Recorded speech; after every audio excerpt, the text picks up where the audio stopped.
Possum Patty here. It's April 7th, and I'm nature journaling. Tonight is the supermoon.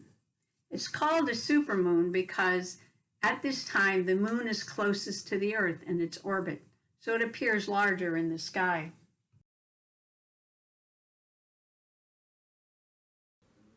It's called a pink moon because, according to the Old Farmer's Almanac, this is because the native North American wildflower, called a pink, blooms at this time.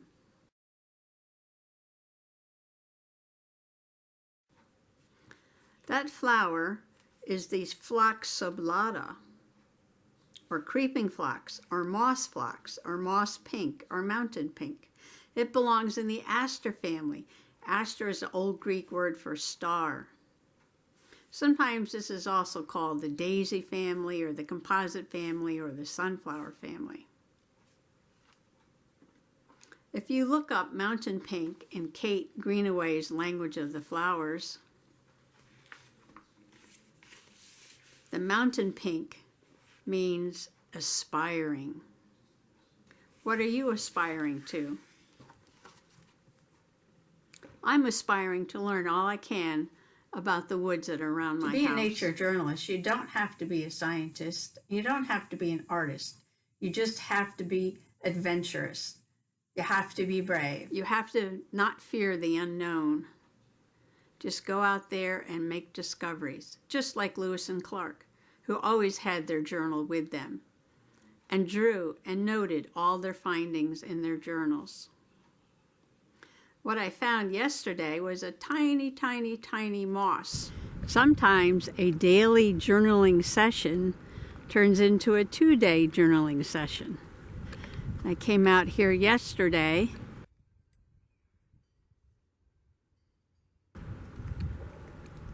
just to sit in the sun and do a little painting.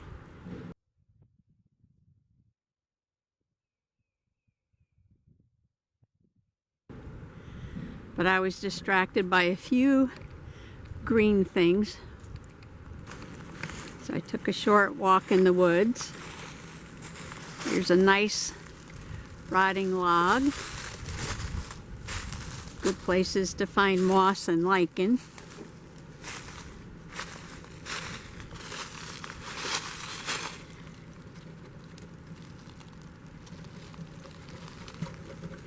Oh, look how green this moss is.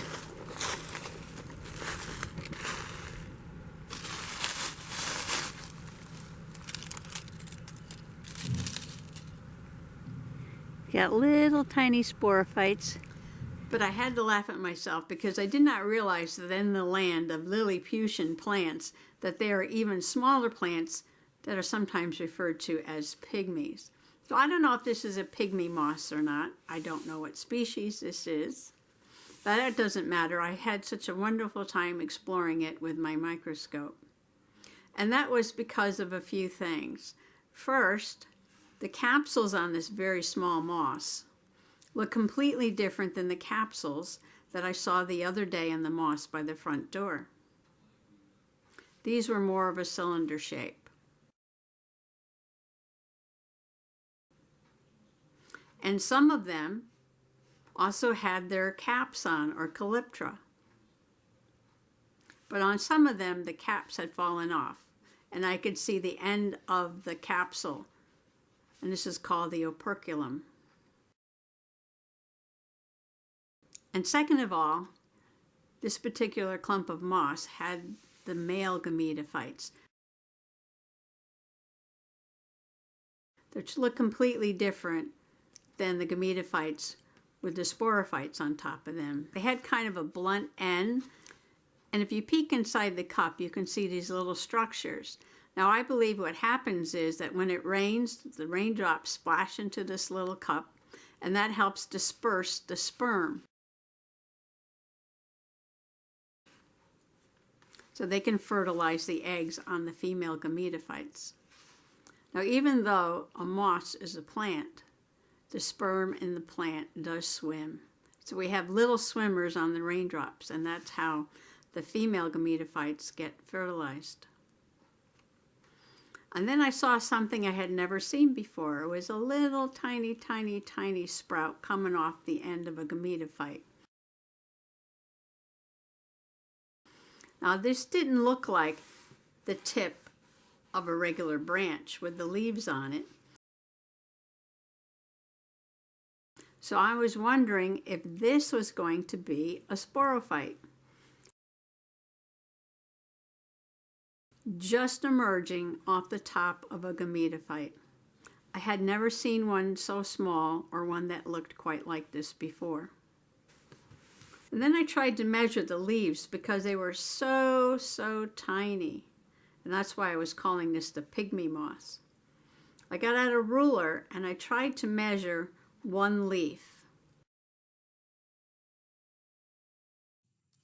Looking at millimeters, which are tiny, tiny, tiny, I came to the conclusion that one leaf was about 1 millimeter long, and that's pretty small for a plant. I took one last look of this clump of moss and found down among the gametophytes an old dried out sporophyte. So this must be last year's sporophytes.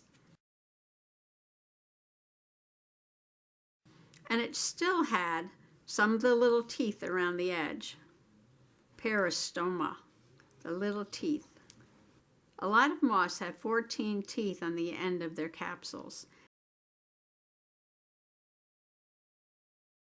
And these teeth help regulate the dispersal of the spores. Something else I did today was make a modification on my camera, and that had to do with the March winds. That March wind, now that it's April, we still have some March winds. The sound of the wind on the microphone on this camera was really annoying, so I'm trying out my new wind protector cap.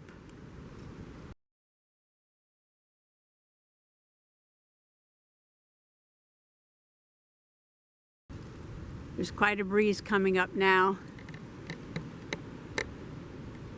Large branches are moving. This is like a 20-mile-an-hour wind. Oh, look at those maple trees blooming.